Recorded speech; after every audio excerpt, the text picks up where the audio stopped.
السلام علیکم ناظرین. بلاول بھٹو زرداری نے ایک بڑا خوفناک قسم کا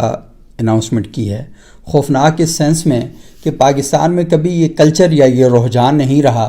انہوں نے کہا کہ کیوں نہ انتخابات کے موقع پر پاکستان میں جو سیاسی جماعتیں انتخابات میں حصہ لے رہی ہیں ان کے جو رہنما ہیں ان کے درمیان ایک مباحثہ ہو. اور یہ مباحثہ جس طرح امریکہ میں ہوتا ہے، کینیڈا میں ہوتا ہے، فرانس میں ہوتا ہے، تو اس طرح ٹی وی چینلز پر اسی طرح کا ایک مباحثہ ہونا چاہیے تاکہ پورا پاکستان دیکھے کہ پاکستان کی جو آنے والی سیاسی لیڈرشپ ہے وہ ملک کی ترقی کے حوالے سے اور دنیا بھر میں پاکستان کی پالیسی کیا ہونی چاہیے اس حوالے سے کیا نقطہ نظر رکھتی ہے، اپنے پڑوسیوں کے بارے میں اس کا نقطہ نظر کیا ہے. تو یہ تجویز تو بڑی دلچسپ اور بڑی زبردست ہے، لیکن پاکستان میں کبھی بھی اس قسم کا مباحثہ نہیں ہوا. سیاستدان آتے ہیں ٹی وی چینلز پر، اپنے من پسند اینکرز کو انٹرویو دے دیتے ہیں اور مرضی کے سوال ہوتے ہیں، مرضی کے جواب ہوتے ہیں، مرضی کے نتائج ہوتے ہیں اور کہانی ختم ہو جاتی ہے. تو مجھے بلاول بھٹو کی یہ جو تجویز ہے یہ بہت زبردست لگی کہ آپس میں مباحثہ ہونا چاہیے، تمام جماعتیں اپنا اپنا منشور لے کر آئیں، ان کے سربراہان ٹی وی چینل پر اکٹھے بیٹھیں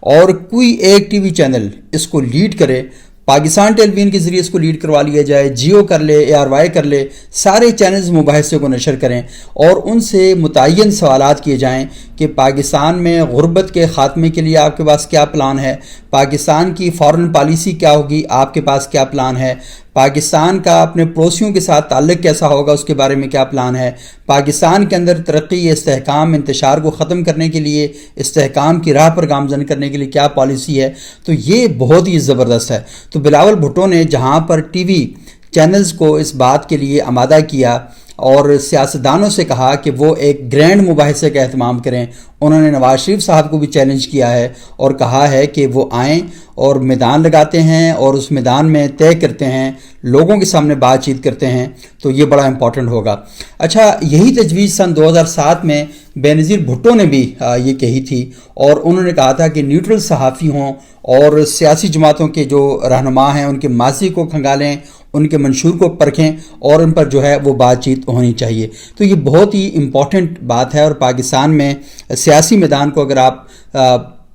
بڑھتا ہوا دیکھنا چاہتے ہیں، پھلتا پھولتا ہوا دیکھنا چاہتے ہیں تو اس طرح کے سیاسی مباحثے ہونے چاہیے تاکہ کارکن بجائے اس کے کہ گلی محلے پر ایک دوسرے کے ساتھ الجھیں، وہ ان آرگومنٹس کی بنیاد کے اوپر سوسائٹی میں جائیں، بات چیت کریں اور اپنا منشور پیش کریں، اپنے منشور کے بارے میں گفتگو کریں تاکہ لوگوں کا ذہن بھی کھلے اور لوگوں کو پتہ چلے کہ کون کون سے مسائل ہیں اور ان پر پارٹیاں کیا لائن اور کیا حکمت عملی رکھتی ہیں. تو ابھی تک تو محض جذباتیت پر سارا کام چل رہا ہے. نواز شریف صاحب اپنا ایک نعرے لے کر آ جاتے ہیں، شہباز شریف صاحب اپنی بات کرتے ہیں، مولانا فضل الرحمان صاحب اپنی بات کرتے ہیں، بلاول بھٹو زرداری اپنی بات کرتے ہیں. لیکن جب یہ سارے لوگ میدان میں آئیں گے، امریکہ کی طرح گریٹ ڈبیٹ ہوگی، مباحثہ ہوگا، تو اس کے نتیجے میں چیزیں پھر بہت بہتر ہو سکتی ہیں. اچھا، یہ باتیں تو اپنی جگہ پر، لیکن شہباز شریف صاحب نے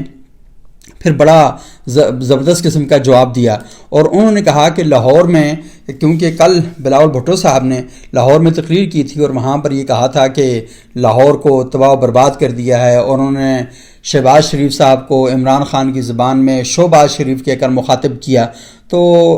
بلاول بھٹو کو آج شہباز شریف صاحب نے بڑا کرارا سا جواب دیا ہے اور یہ کہا ہے کہ لاہور میں پانی کی بات وہ کرتے ہیں جن کے اپنے صوبے میں پانی نہیں ملتا، جن کے اپنے صوبے میں ویکسین نہیں ملتی، جن کے اپنے صوبے میں لوگوں کی ترقی کا کوئی عمل نہیں ہے. اور انہوں نے آج جو لاہور میں اپنا جو حلقہ انتخاب ہے NA 123 یعنی NA 123 کا دورہ کیا اور وہاں پر ریلی سے خطاب کیا اور نام لیے بغیر بلاول بھٹو زرداری کو تنقید کا نشانہ بنایا اور کہا کہ ادھر لاہور میں تو پانی بھی ملتا ہے اور کھانا بھی ملتا ہے،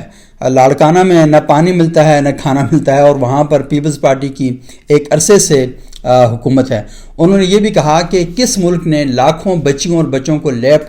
ٹاپس دیے، کون تھا جس نے ملک میں اسپتال بنائے، مفت علاج کرایا. نواز شریف کی قیادت میں ایک بار پھر بچوں اور بچیوں کو مزید لیپ ٹاپ دیں گے. انہوں نے کہا کہ ہم نے میٹرو بنائی اور بڑے انہوں نے دعوے کیے اور آج بڑا بھرپور جو گجومتا چوک ہے وہاں پر شہباز شریف کا بڑا شاندار قسم کا استقبال کیا گیا، اور انہوں نے یہ بھی کہا کہ اگر 8 فروری کو آپ مسلم لیگ نون کو دوبارہ منتخب کرتے ہیں تو اس کا جو نتیجہ نکلے گا پاکستان معاشی طور پر زیادہ مستحکم ہوگا۔ اور نواز شریف صاحب نے آج مانسہرہ میں اپنا جو حلقہ ہے وہاں پر آئے ہیں۔ نواز شریف صاحب کیپٹن صفدر جو ان کے داماد ہیں ان کے حلقے سے الیکشن لڑ رہے ہیں، اور نواز شریف صاحب دوبارہ آج پہلی بار مانسہرہ پہنچے ہیں، بہت عرصے بعد مانسہرہ گئے ہیں، اور وہاں پر جا کر انہوں نے خطاب کیا، اور خطاب کرتے انہوں نے کہا کہ بگاڑنے والے ملک بگاڑ کر چلے گئے ہیں، ملک کو دوبارہ پٹری پر ڈالنا جان جوکھوں کا کام ہوگا۔ اب یہ جملہ بڑا امپورٹنٹ ہے، بڑا حساس ہے، بڑا سینسٹیو ہے۔ اس جملے کے اندر کئی جملے موجود ہیں، اس جملے کی گہرائی کے اندر بہت سے خوفناک قسم کی جو چیزیں ہیں وہ سامنے آ رہی ہیں۔ وہ یہ ہیں کہ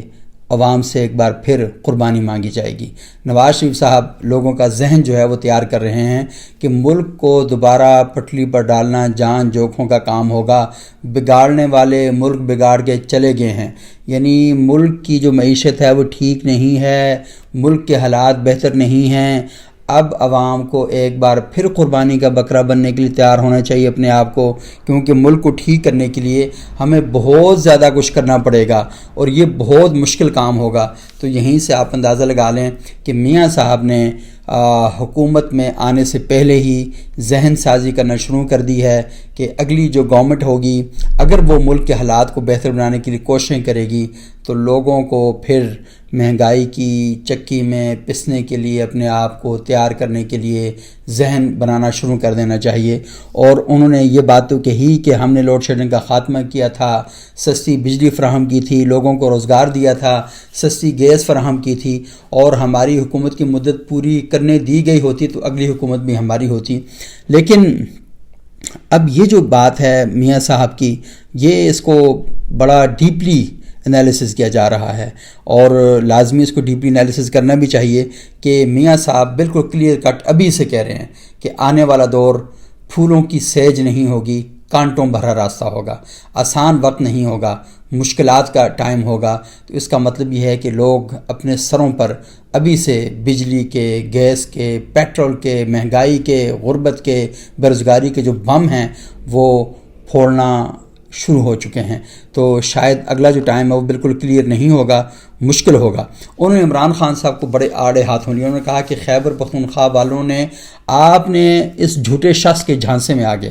آپ نے اس جھوٹے شخص کو ووٹ دیا تھا جن کی 10 سال خیبر پختونخوا میں حکومت رہی۔ انہوں نے کیا کیا؟ اگر نواز شریف کو جج نہ نکالتے تو مانسہرہ میں خوبصورت ایئرپورٹ ہوتا، یعنی نواز شریف صاحب مانسہرہ والوں کو یہ خوشخبری دے رہے ہیں کہ وہاں پر مانسہرہ میں خوبصورت ایئرپورٹ ہوتا۔ اب پتہ نہیں مانسہرہ والوں نے ایئرپورٹ لے کر کرنا کیا ہے، وہاں پر جہاز اتاریں گے، انہوں نے دفتر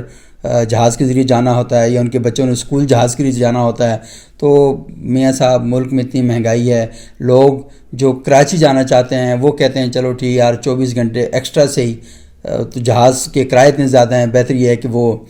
سفر کر لیں۔ لیکن میاں صاحب نے جو سب سے بڑا کام کیا وہ یہ ہے کہ جو ہزارہ انٹرچینج میاں صاحب نے بنائی ہے تو اس پر اہلیان مانسہرہ بڑے خوش ہیں۔ لیکن ایک بڑی اہم بات انہوں نے کی ہے کہ خیبر پختونخوا کو سنوارنے کا وقت آ گیا ہے، مانسہرہ میں ایئرپورٹ بھی بنائیں گے، اور اللہ نے موقع دیا تو مانسہرہ میں میڈیکل کالج بھی بنائیں گے۔ میرا خیال یہ ہے کہ اہلیان مانسہرہ کے لیے میاں صاحب کو جو سب سے بڑی اناؤنسمنٹ کرنی چاہیے تھی وہ یہ ہونی چاہیے تھی کہ NA-15 کے لوگوں کو جو خوشخبری دیتے کہ اسمال انڈسٹریز وہاں پر لگانی چاہیے، وہاں پر چھوٹے موٹے کاروبار شروع کروانے چاہیے تاکہ لوگوں کو وہاں روزگار ملے۔ میاں صاحب نے واقعتاً اپنے دور میں بڑے کام کیے۔ یہ جو ٹیکسی اسکیم تھی یہ لوگوں کو صحت مند بنانے میں معاشی حوالے سے اس نے بڑا کردار ادا کیا۔ تو ایئرپورٹ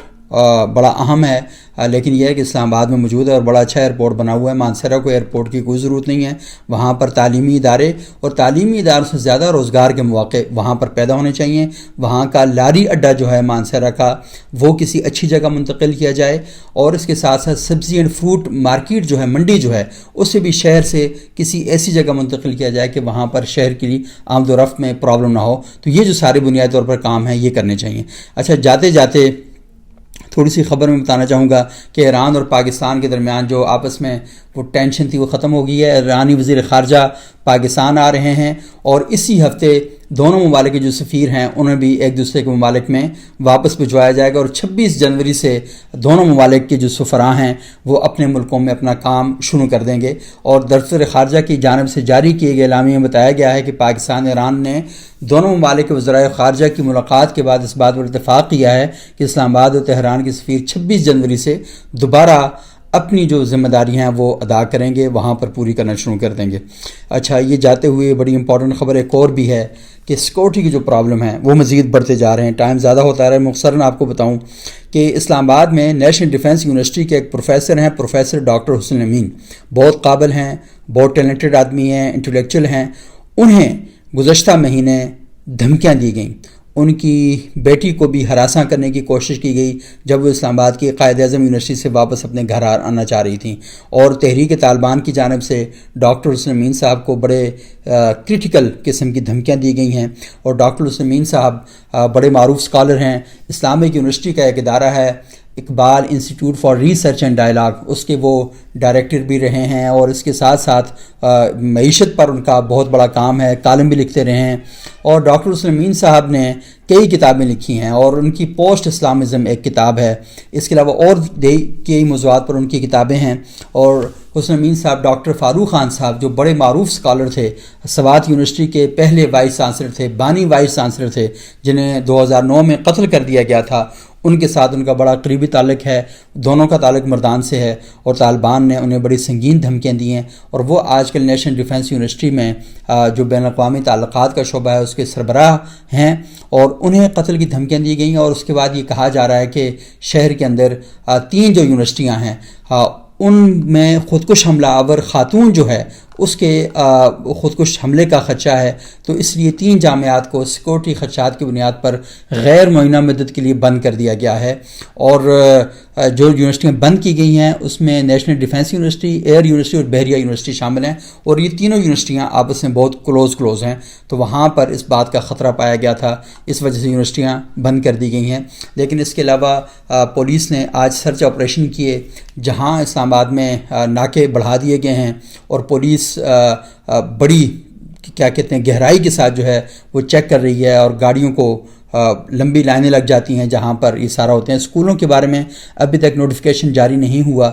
لیکن یہ اسکول بدستور کھلے ہیں، لیکن ان 3 یونیورسٹیوں کو جو بالکل ایک دوسرے کے قریب واقع ہیں وہاں پر خدشہ تھا، اور ان تینوں یونیورسٹیوں کو فی الحال